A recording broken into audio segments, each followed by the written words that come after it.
I'm Austin Gadient. I'm the CTO and co-founder of a company called Valley Cyber, and there's a lot of hot topics in cybersecurity. Cloud security, LLMs are always big in the news, but today we're going to be talking about something that's older. It's an older technology that all these other technologies run on top of. So you've got LLMs, you've got virtual machines in the cloud running on top of something called a hypervisor.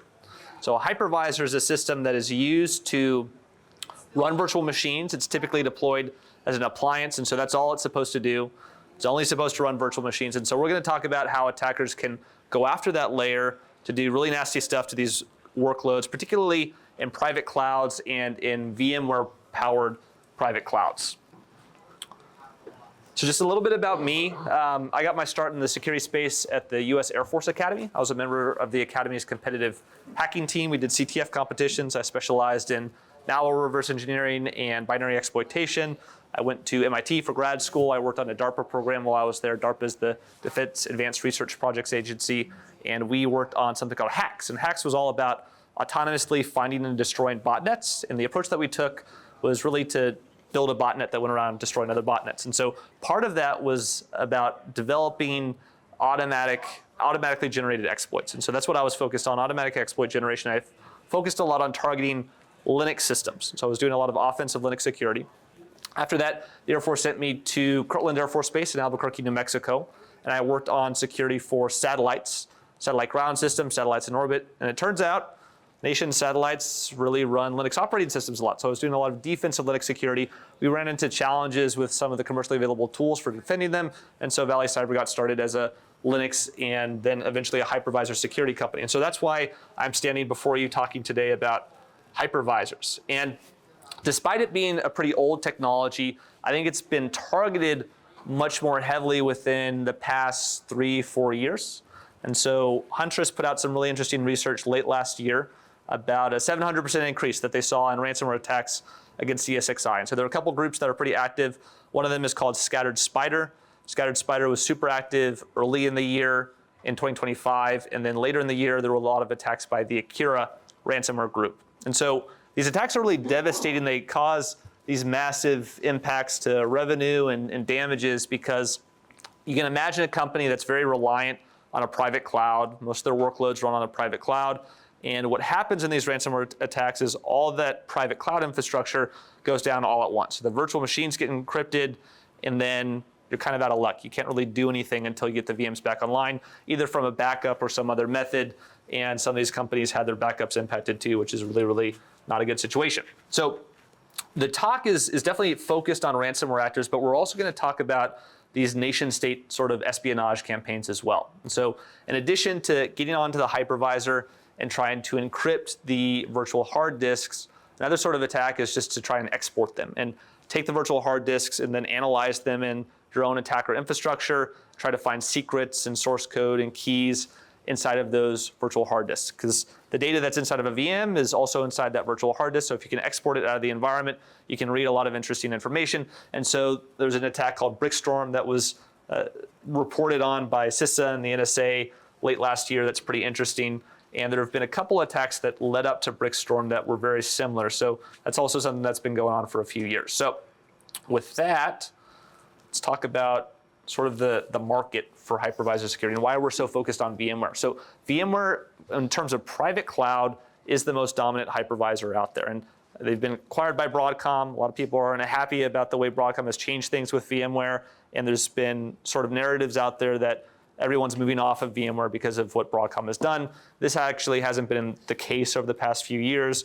Broadcom's revenue share has increased significantly. And so there are a lot of people running VMware-based private clouds. And so as a result, this is what attackers are trying to go after. You could have Tanix or Proxmox or some other hypervisor that might be Linux-based. Maybe you're using Microsoft Hyper-V, but the most common one is VMware, and so that's what attackers are going to put their energy and their effort into targeting. I think it's also interesting, there was some research put out by Google Mandiant late last year, and so they did their annual prediction for what they thought was going to be interesting or impactful in security in 2026. One of the things they called out was infrastructure attacks and attacks against virtualized infrastructure. They talk about how Scattered Spider's playbook requires a fundamental shift in defensive strategy, moving EDR-based threat hunting to proactive infrastructure-centric defense. Part of the reason why these attacks can be so successful is because they go under a lot of the security tools that we have in our virtual machine workloads. So you don't have any sort of EDR or runtime security in those workloads. The attacker can get onto the hypervisor. It's usually something that's sort of a black box from the defender's perspective. They're not paying attention to the activity and the behavior in that environment. Okay, so common ways attackers attack these systems are going to be credential compromise. That's a big one for Scattered Spider, just stealing administrative credentials and getting onto systems that way. Misconfigurations, and we'll talk about misconfigurations, particularly in a campaign that happened a couple of years ago affecting SLP services, and it was related to misconfigurations in firewalls and network segmentation. And then, of course, just CVEs. There have been some very interesting escape to host exploits, especially last year, that we'll discuss as well. I think something else worth mentioning is that the MITRE ATT&CK framework in 2025 added ESXi, VMware ESXi, as a new platform. So it's sort of on the same level as Linux, as Windows, as Mac, a platform, a type of system that attackers are targeting very heavily. And so there are some ESXi or VMware specific tactics, techniques, and procedures that got added into version 17 of the MITRE ATT&CK framework. And this, of course, can then have compliance flow down, because compliance frameworks will borrow from frameworks like the MITRE ATT&CK framework, and then there's more compliance requirements for organizations that are running VMware-based private clouds. And it's also worth noting that MITRE themselves were breached in their VMware environment in May of 2024. So there was a report. It's very public. It's all above board, but we'll be talking about that breach. It's sort of related to the espionage stuff that I was talking about with Scattered Spider. And the traditional way to defend these environments is to use perimeter-based defense. So you sort of build a wall around the hypervisor, and then you just really hope someone doesn't get it.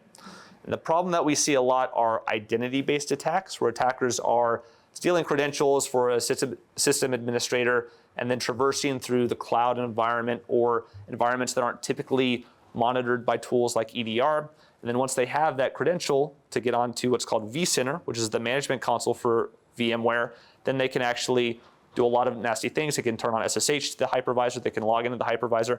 And so they're not necessarily hacking their way in and using all these sophisticated exploits to get into these environments. They're more logging in, and they're just using the standard protocols and procedures that would be used by a system administrator. And that's because your firewall, your identity-based security, it has to allow those system administrators to work with these systems in the first place. Otherwise, they wouldn't be able to do their job. So if an attacker can effectively mimic those identities, then they can do potentially some nasty things in the environment. Now, that said, the first thing we're going to be talking about is an exploit that was part of the ESXi-RX campaign. And so this CVE came out in 2021, but it was widely exploited in 2023. So there were a lot of unpatched systems out there that were publicly accessible on the internet. That's a very, very nasty, bad combination. And it was particularly impactful to VMware ESXi 6.7 systems. And so the exploit itself there's a version of it that's available on GitHub. The version that is on GitHub is not a very reliable exploit. If you want it to be reliable, you have to work on the heap grooming a little bit and make it more straightforward. But it's essentially a two-step exploit. So you have an information leak, and after information is leaked about the address space for a vulnerable process, then you have actual memory corruption. And so what the attacker is trying to do is use this memory corruption to run arbitrary code in the context of the SLP daemon that runs on the ESX system. And then from there, they can do a sandbox escape to escape a sandbox that daemon runs in. And then they try to run their malware and their ransomware on that host. So you can see an example of this in action. So this is an ESXi 6.7 system that we're looking at here. It is vulnerable to this CVE. And it's going to have a couple VMs on it, Gandalf, Frodo, and Gimli. So these are the VMs that we're going to try to encrypt in this attack. And basically what we're going to do is the attacker has set up a netcat listener. So the netcat listener is going to listen for a connection that will be initiated by the exploit. And the exploit, again, it's a derivative of the one that's available on GitHub, just some changes to make it a little bit more reliable.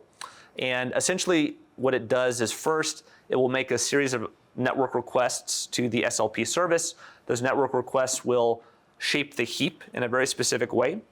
So as that heap is being shaped, it will try to leak addresses out of the address space. And the goal of the exploit is to run this series of commands where basically we are launching a reverse shell. So the reverse shell will connect to that netcat listener and allow us to run arbitrary commands on the victim system. So the goal of the information leak is to leak out an address from the context of the SLP process. The reason we want to do that is to bypass address space layout randomization, which is a protection that's available even on these older versions of ESXi. And so it takes a little bit of time to run through all the different requests, but essentially we're setting up the heap the way we want it so that we can launch the exploit and then do the memory corruption. The memory corruption part runs quite a bit faster because the heap is already set up the way that we want it to launch that exploit. And so now what we've done is we have all of our addresses. We have our libc-based address, system address, environment address, all these addresses that you want when you're actually doing a memory corruption exploit. And so now we can launch a few more requests to this service and get access to it. So what we should see here on the left is a shell that pops up, and we can actually, that uname-a command that we had queued up, it runs. It sees that we're running on the ESXi 6.7 system. And so now what we're going to do is we're going to download and run the same ransomware that was used in this campaign. It's called ESXi args. And if I can time it right, I'll try to pause it really quick and show you something as the ransomware runs. So that first little bit of output it gave us, kill VMX, is a very important step in ransomware attacks that get launched against these hypervisors. While a virtual machine is running, virtual machines run through the VMX process. So the VMX process locks the VMDK file. And so if you try to mess with it, you try to encrypt it or access it, it's not going to let you. So what the attacker first does is they kill all the VMs on the system. After they kill all the VMs on the system, then they can just use tools that are available natively on the ESXi host to encrypt it. You could also download ransomware too, but often OpenSSL is used to do the encryption in these sort of script-based attacks. And so if we take a look at the Gimli VM, we can see that it was encrypted. It's got that .args extension now that has been encrypted by the ransomware. Okay, so at the time of this exploit, well, I guess we'll go ahead and try to power one of these guys on. If we power it on, we get the nasty red message. That's because it's been encrypted. So this is a bad day if you're a system administrator for this host.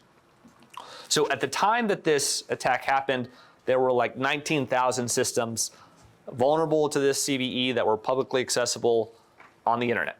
And so this was a scan done by Rapid7, really, really nasty stuff. And what happened after this campaign occurred is people did a much better job with network segmentation. They took these systems off the public internet, and we don't see that many systems that have this sort of CVE or vulnerability against them in the wild today. Except that isn't true at all. If you go on Shodan, you can see that there are still like 20,000 systems that are VMware ESXi systems, publicly accessible on the internet. Many of them still have this same vulnerable version of ESXi. In fact, if you do some real digging, you can see some that have actually been ransomed, like the web page that gets returned is a ransom note instead of the normal ESX web page. And so the truth hurts. Sometimes we don't learn our lessons in security and we make the same mistakes over and over again. One of the key things that you do want to do with your hypervisors is effective network segmentation. But of course, we've talked about these identity attacks, and so this isn't the only thing that you need to do, but it's a good step, and it prevents attacks like this. And so another thing specific to this exploit, the SLP service is what was used and what was abused by the attack. You could disable that service on your ESX systems. A lot of people don't really need that service to be available, so you can just turn it off or implement the firewall rule or disable the firewall rule so it's not accessible. So patching, network segmentation, all that is good stuff. Disabling the service is good. And then there are security tools like firewalls that can do something called virtual patching. So essentially what they'll do is they'll look for behavior or for network traffic that is associated with an exploit, and they will block those requests or that behavior on a system. This can be an effective way to prevent these exploits, even if you are running a vulnerable version of ESX. And sometimes companies have to do this. We've run into companies in our experience that have to have a vulnerable version of ESX that they're running because it's supporting some old software that they need to do their business logic. Okay, So the next breach that we're going to be talking about is MGM Resorts. So this happened in late 2023, and this is a Scattered Spider breach. So Scattered Spider also had a bunch of nasty attacks in early 25. They work pretty much the same way as what happened with MGM. There was $100 million worth of damage. There's also a really significant lawsuit that came out of this. Something that we've seen from these high-profile ransomware attacks is that the ransomware itself is very destructive and costs a lot of money, but then you get these class action lawsuits, these lawyers that want to make money off of the actual breach. They'll launch these class action lawsuits, and that can then, defending that for the company can then cost tens of millions of dollars. Okay, so the way Scattered Spider tends to go after these environments is first, they will target a third-party IT help desk. And so what they do is they will do a SIM swap attack. So they'll mimic the cell phone number of a system administrator.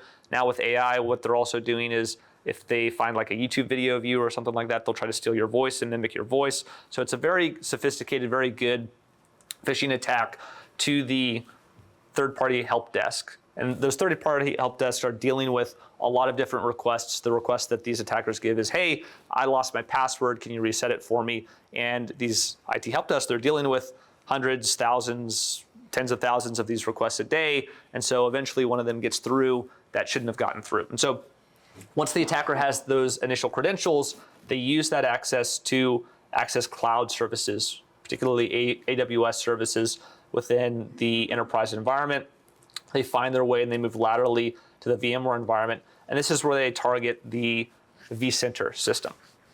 So vCenter is the management console for VMware ESXi. And vCenter is kind of the brain for everything. So if you get access to it, you can do pretty much whatever you want.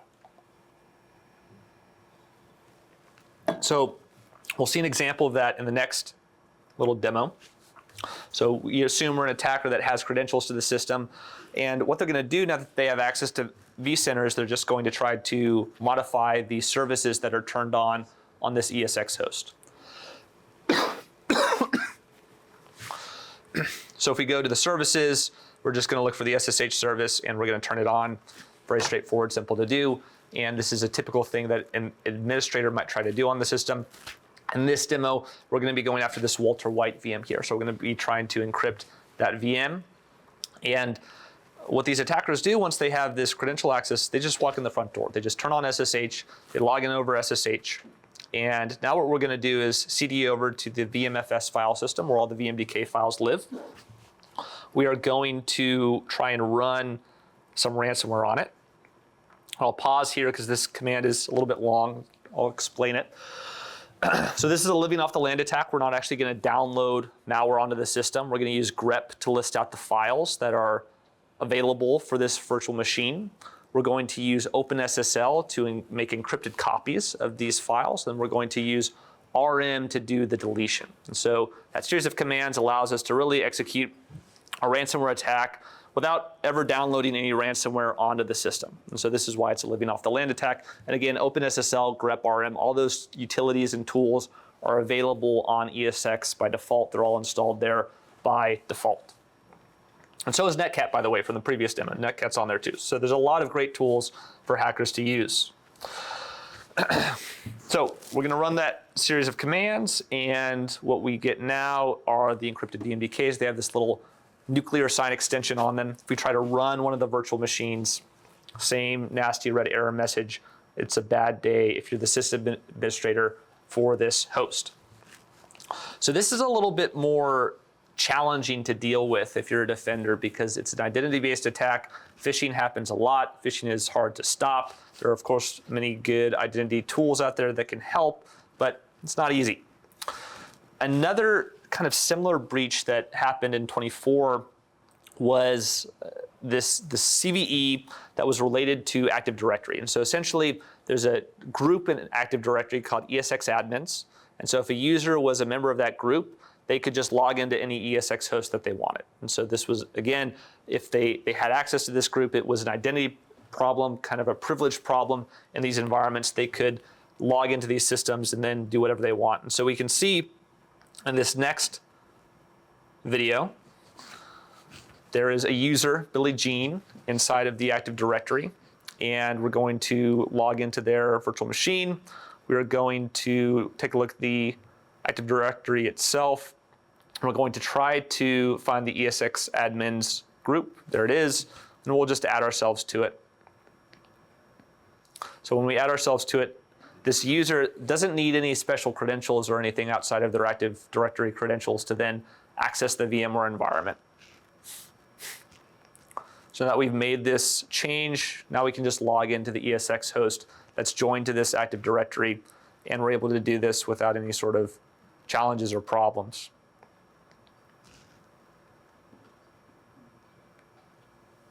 And so now that we have access, we can go ahead and see that we're running as a domain Active Directory user.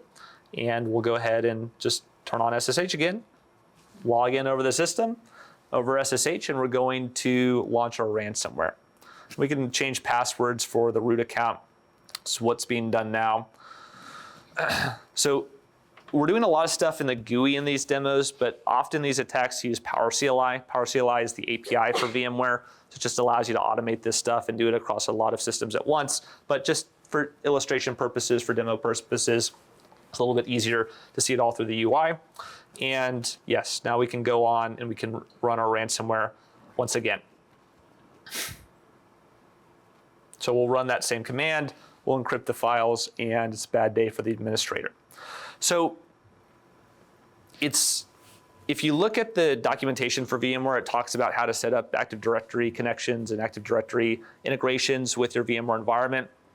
I would recommend, and the security guide recommends, having a separate AD for VMware. So you have your main Active Directory, and you have a separate AD for VMware specifically, so that if someone gets access to the Active Directory, if they get access to this group, they're not going to be able to easily and automatically log into all your ESX systems. Again, this is about separation of privileges and making sure that the users in your environment have the right privileges so that they are not able to access systems that they're not supposed to be able to access. So now we're going to move on from ransomware, and we're going to talk more about attacks that are focused on espionage and on stealing data off of systems. So to do this, we're going to look at the MITRE breach. The MITRE breach happened in May of 2024, and essentially what the attackers did is they installed malicious VIBs. So VIB is a vSphere installation bundle. It's how you install software on an ESX host. And the reason an attacker might want to do this is, one, for persistence. If you want your malware to persist on ESX, you need to install it with a VIB, because the file system for VMware, it's an in-memory file system. So once you reboot the host, all the files go away, unless it's inside a data store. But in most cases, the files will disappear after you reboot the host. The other reason why you want to have a VIB is a protection. There's a protection on ESX called exec installed only. So what exec installed only does is it prevents you from running unsigned code on the ESX system. And so there's something called an acceptance level, an ESXi, and VIBs that are community supported VIBs, they don't have to be signed. But the default configuration setting for ESX is to have partner supported VIBs, is what they're called, be allowed, and anything with a acceptance level higher than partner supported is allowed to run. And anything that's partner supported or above is supposed to be signed, digitally signed and certified by VMware itself. So as long as you don't have access to VMware's private keys, you're not going to be able to launch one of those VIBs or create one of those VIBs for yourself. So then the key question is, how do we get one of these community VIBs to run on the system with the protections in place that are available? And one of the other key protections that you can use is Secure Boot. If you have Secure Boot turned on, we'll create a trust chain that allows this sort of cryptographic and certificate-based security to work for signing your executables. And so to demonstrate this, we'll go ahead and log in to an ESX system. We're just going to copy some malware over there. We're going to SSH in, and we are going to try to install the malware. And so if we try to install our malicious VIB, we get this nasty warning about VIB failing some extensibility checks. And now we can try to force the install. We try to force the install. also doesn't work, and it talks about the VIB's acceptance level. The acceptance level on this VIB is community, and the default again is partner, so we're not high enough. And you can try to use ESX CLI, which is the command that allows you to change a lot of configuration settings on ESX.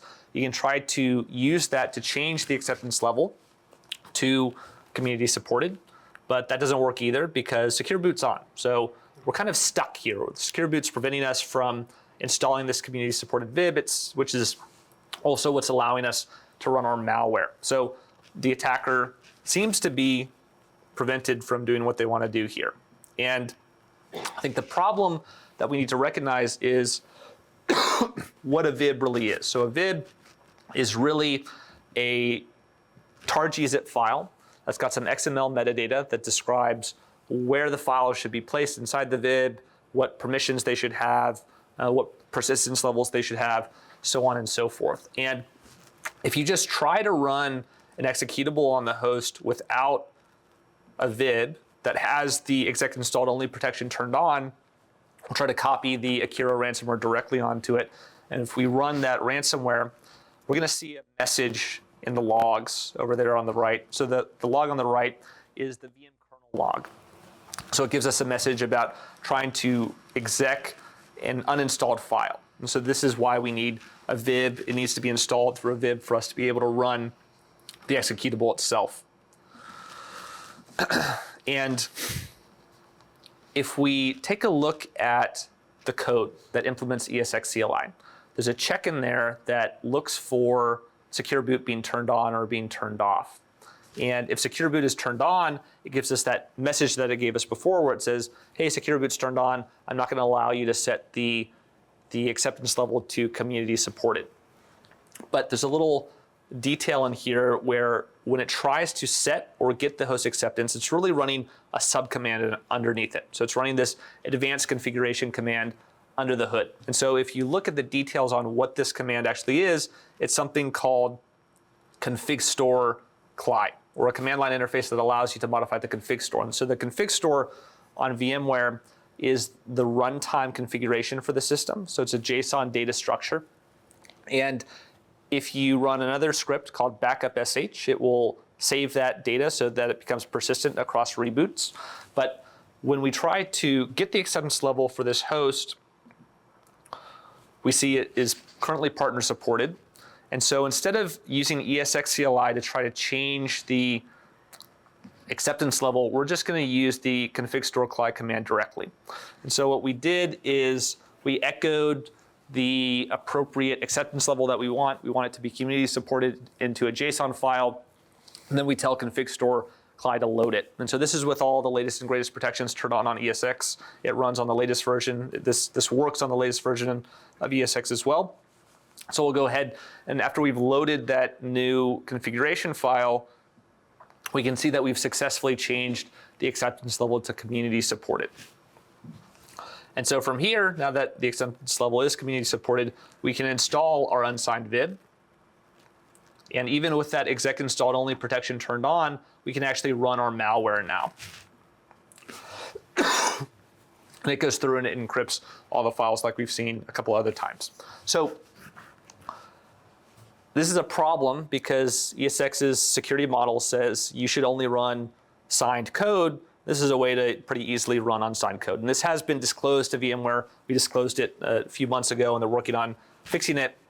The reason it's not a severe issue is because of the living off the land problem. So you don't really have to run or install unsigned code on ESX to do a lot of damage. You can just use those living off the land commands that I was talking about earlier, like OpenSSL or like netcat, to do some pretty nasty things. So the next attack that we're going to discuss is called Brickstorm. Brickstorm was an attack that happened, it started over a year ago, but it was detailed, it was reported on late last year. And so CISA did some reporting on it, NSA did some reporting on it as well. And this was a nation state level attack where the threat actors first got access to VMware environments through F5 big IP network appliances. And that was a supply chain attack. They basically breached the supply chain at F5 networks to get onto those devices, that gave them initial access to the network. And this is something that we've seen in a number of VMware breaches as well, where the way the attacker gets initial access to the network is through breaching a vulnerable network appliance or a firewall or something like that. And there's been a new iteration of Brickstorm that was reported on by Google Mandiant early this year, which used a Dell appliance. So it's just the same sort of attack, but just a different network appliance that they're targeting to get initial access to the network. And once they have this access, they use stolen credentials to log into the vCenter system and into the ESX system. And from there, they launched a payload, which was a Golang program. That Golang program was intended to steal data off of the system, steal VMDKs off the system. So in this example, what we're going to see is a workload that has a file that we want to read. It has some secret data in it, just some dummy data. So if we cat that super secret password, ABC123, that's the data that we're going to try to get access to in this demo. And so from here, what we're going to do is run the ESX login script, which is going to just log into the ESX host. And something that the attackers did to be stealthy when they were launching these attacks is they wanted the VMs to keep running. They didn't want anyone to notice that they were on these systems. And so they would make clones of the disks. You can do this with a tool called VMKFS tools. So you can just make a clone of the VMDK file itself. After you've made that clone, now you can actually do analysis on it, and you can start to do forensics on the VMDK file itself. And so what the attackers were doing once they got to this stage is they had a statically compiled 7-zip executable, and they would extract the .img files out of the VMDK. The .img files allow you to get better access to the data inside the VMDK. So now you can sort of search through them for secrets and things like that. And so in this case, we're going to be looking for that super secret password inside of the extracted .img files from the VMDK.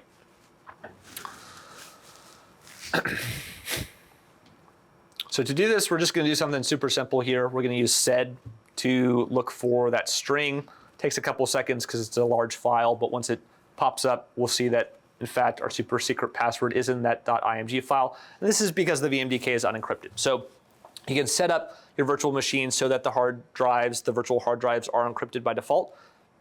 And that's good. That's good for these sort of data exfiltration attacks that we're seeing with Brickstorm. But it's not necessarily enough, because if an attacker has access to vCenter, they can do things like modify the key store, modify the keys that are used to encrypt the VMDKs, which could allow them to use their own keys. The other thing that this does not defend you from if you're encrypting your VMDK files is ransomware, because ransomware can just encrypt the already encrypted VMDK, and you're not able to get through whatever layer of encryption they added, so you don't have access to your data. Now, if you were able to exploit or export the full VMDK file, you can see an example of how to extract it here. So what we're going to do is have a mount script. And so what the mount script does is pretty straightforward. It uses QEMU to mount the VMDK as a block device, in that first QEMU command that we have there. Then it uses a couple different commands to scan and recognize the type of file system that's used for the VMDK. In this case, it's an LFS file system, because this is a Rocky Linux virtual machine that we're dealing with. And then after we have identified the proper types for the different file systems within that VMDK, then we'll mount it and we can just access the files directly. And so what the attackers were doing is some level of analysis on the clones of the VMDKs inside the ESX workloads, but they were also exporting them out into their own environment. And so what they were looking for were Active Directory virtual machines were a big target, domain controllers were a big target, and they would use access to those virtual machines to steal secrets, steal credentials and identities out of the system. And so we can see as we traverse through the file system, we have access to that same demo note file that we created earlier in the demonstration. Okay. So encrypting VMDKs is definitely an important thing if you want to protect yourself from these sorts of espionage or data theft attacks. Again, it doesn't really help you with ransomware, but it's an important step to make sure that the data can't be read directly from the hypervisor level. So we'll talk about a couple different types of attacks now and some of the good research that's been done on VMware security. One of the types of attacks that you have to worry about are VM escapes. So this is where the attacker has the ability, typically they have administrative access inside of a workload or a virtual machine. They use that access to exploit a memory corruption vulnerability in the hypervisor and then gain access to the hypervisor itself. And so there were two sets of vulnerabilities that came out in 2025 that were pretty impactful. One of them came out in March, which was related to just an announcement by Broadcom that there was an actively exploited virtual machine escape vulnerability. There was also a breach in the summer of 2025, and that was related to the pwn-to-own competition. So pwn-to-own competition really focused on VMware last year, and they found several escape-to-host exploits. And Huntress did some very interesting research that they released late last year, and it was related to essentially an exploit toolkit that was used by attackers to exploit a lot of different versions of ESX. It went all the way down to, I think, version 5, all the way up through the latest version of 8. And it used those CVEs from March. There's evidence to suggest that that exploit kit had been developed over a year before the patches were actually available. That was due to some of the timestamps that were on files and directories within the toolkit itself. But it's kind of funny, they went through all this effort to build this toolkit that had all of these different exploits for different versions of ESX, but the name of the actual payload file was exploit.exe. So they didn't do a lot to really obfuscate the payload itself. And I think the reason for that is it's kind of hard to detect VM escapes from inside the guest workload. It's because the behavior that they execute is very vulnerability specific. It's not a very generic behavior like calling open SSL or calling netcat that you might want to look out for. It usually involves the instantiation of some sort of malicious device driver on the guest workload that interacts with the hypervisor and exploits a memory corruption vulnerability in the hypervisor itself. In this case, what the exploit toolkit was doing is it was modifying the inetd configuration. So inetd is the SSH daemon on ESX, and if you send it a SIGHUP signal, it will restart, and it will run whatever is inside of this var net inetd.conf file. So the attackers would modify that file to put in their malware, and they would create a very small executable inside var run called just A was the name of the file, and that file set up a vSOX puppet. So a vSOX puppet is basically a little executable that will allow you to communicate with the hypervisor through a vSocket, which is a device that allows you to communicate to the hypervisor from the guest workload. And so this is how they were able to establish command and control from the guest workload into the hypervisor using one of these exploits. So some other good research in this space, one of them is called Hypervisor Hangover. This was done by some threat intelligence members of the Valley Cyber team, and essentially it focuses on ESX persistence techniques. And so if you want to go take a look at that, scan the QR code. They talk through different files that you can modify on VMware systems to gain persistence and modify persistent settings. They also look at techniques like symlink hijacking. ESXi uses BusyBox to execute most of its commands. And so the way BusyBox works is there's an executable, has a lot of symlinks to it, and it will determine what actual program it wants to run based on the name that you give it when you call it. And you give it a name using a symlink to the actual executable file itself. We talked a little bit about abusing Power CLI in this presentation, but we didn't actually show it. So if you want a good talk and demo that shows you how to use Power CLI for fun and profit, you can definitely look at this talk by Anders Olsen. He's a member of the TrueSec team that does incident response for VMware systems. And essentially, there are two really key things that he talks about. One of them is the ability to modify and create user accounts on the ESX system using the Power CLI itself. And then there's the ability to start and stop services. So it's a very similar workflow to what we saw with the scattered spider exploits, where you would modify some user credentials or you would steal some user credentials, and you would turn on SSH and log into the systems. You can automate all of that using Power CLI and do it very quickly. And as a result, the ransomware attacks that we see recently on VMware infrastructure are very fast. Once the attacker has access to the infrastructure, they'll use Power CLI to automate the attack across all the different hypervisors. They'll log in very quickly. They'll do their ransomware, whether it's living off the land or maybe they bring their own malware itself. And from there, they take down your private cloud, which is a very bad day. Another very interesting technique is the use of a rogue VM. So a rogue VM is where you instantiate a virtual machine from the command line on the hypervisor. So you're not actually trying to run a virtual machine like from PowerShell or the GUI, you're doing it under the hood. And the reason this is so cool is because it doesn't show up in the UI. So you can basically run a VM in the environment that no one really knows about unless they scan for it on the network. And this is a very stealthy technique that allows you to gain persistence on the system. It also allows you to launch further attacks into the network from that guest virtual machine. So if you want to learn about rogue VMs, it's a very good talk by a guy named Christian Mohn from a company called Proact. And that's one of the specific commands that you can use to just run a virtual machine on an ESX system. So we've talked a whole lot about attacks, and I want to dedicate a little bit of time to talking about defensive resources and how you can defend your environment. So the first thing are the hardening guides themselves. Broadcom puts out hardening guides for VMware that are very, very good, so I recommend taking a look at those. One of the key protections that they rely on for the hypervisor is called exec installed only, which we've talked about in this presentation already. And I would not view exec installed only as something that's really going to stop attacks. It will slow them down.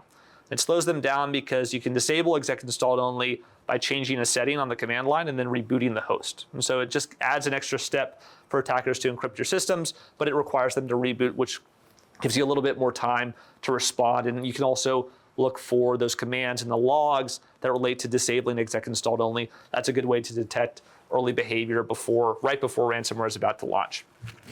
Network segmentation is key. Make sure you're using firewalls to block off the hypervisors. The only people that should have network access to the hypervisors would be the system administrators. And ideally, you're using a jump host to access them. So a jump host can be used. You can put MFA on that jump host and then you SSH in the jump host. From there, you access the hypervisors themselves. The guest VMs should be on their own network. They shouldn't be able to talk to the hypervisor. They should be on their own network plane. And this allows the hypervisors to be sort of segregated from everything else. Then you can also do MFA for vCenter. You can do that through Active Directory or a number of different tools that will allow you to do this. The way to actually get runtime monitoring on the ESX system, one of the ways to do it is through syslog. So you can just export the syslog logs from vCenter and from ESX and do detections in your SIEM or your SOAR based on that. I have seen a lot of problems though with scale. So if you have a large VMware environment, there are issues with scale and the SIEM's ability to ingest all of the logs, so the logs can be very noisy. So a way to cut that down so that you're not just looking at all the syslog data, because there's just a lot of generic data about VMs starting and stopping and performance, is look at specific logs. So the auth log, the VODB log, the shell.log, those are logs that have a lot of security relevant data in them. So definitely take a look at those. And we talked about Active Directory. Don't use your main Active Directory for your VMware management. Set up a separate Active Directory. And there are some tools coming out that are sort of agent-based tools that will run on the ESX system. So there's some companies that have them out. There's some companies that are developing and releasing them soon. I think these are worth taking a look at as well. And I would say for an agent-based solution to be viable on the ESXi system, it needs to be really focused on prevention, because you're sort of at the last line of defense. The attacker has gotten through your identity protections, they've gotten through your network protections, they're about to do something really, really bad, and they can do it very quickly from the hypervisor level. So if you're looking for some sort of agent-based protection on the hypervisor, make sure it's focused on prevention and not necessarily just detecting something and responding, because you can get that from syslog already. And so, if you want to use Shodan to scan your own VMware network and see if you have hypervisors that are publicly accessible, these are different QR codes that will take you to different queries that you can use. And Shodan's pretty nice because it's free. All you have to do is create an account if you want to do the more advanced scans. And let's say you work for Walmart, it can actually look for specific machines based on your domain. So you work for Walmart, you can look for machines within the Walmart domain. So with that, I think that's it for the talk. And this QR code here allows you to review the talk. So if you have any feedback, I'd love to hear it. But I will take any questions that anyone might have. Yes, sir. I have a question regarding the VM escape, because you mentioned there's a SOX 5, that kind of reminds me of like a Docker escape, where you can if the Docker socket was active, you could talk to it and spin up a node or something in there. And I'm kind of questioning, is there, because I just don't use VMware, I don't know, is there like a concept of like a privileged container versus like a unprivileged, using the Docker language, but like VM or privileged VM, where you can like make it so they wouldn't be able to talk to the socket in general? Or is that just something that VMware doesn't support? It's not something that's supported, so there's no concept of like a virtual machine that runs at a lower privilege level. The VMX process in VMware runs in a sandbox, so that helps a little bit.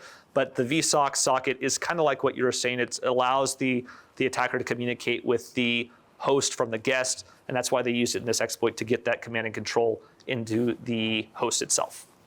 So the question is, the exec installed only protection that I was talking about that only allows you to run signed code on the host, is that kernel-based? It is kernel-based. It's code that runs in the kernel, and it relies really heavily on secure boot. So if secure boot is turned off, it's pretty easy to disable that setting. But if secure boot is turned on, it requires a reboot to disable that setting. So definitely, it's a pretty strong protection. But the problem with it is that it doesn't do anything for living off the land attacks, because all those tools like OpenSSL and RM are already natively installed on the ESX host, and so you can use them to do some nasty things. So it's good for preventing new executables from being added and at least slowing someone down so that they have to do a reboot to add a new executable. It's not so good for stopping living off the land attacks.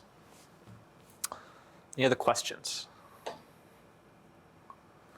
I guess I kind of a follow-up on that. So then I'm assuming the main reason somebody would want to use a script and be able to run it is for persistence reasons. So you can install a script that is always calling out for something. Is that why?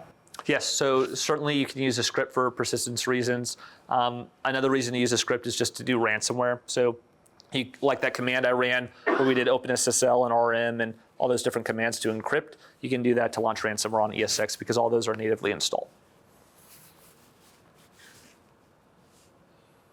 Okay, cool. Well, it's been a good conference. I hope you enjoy the closing, and thank you so much for your time.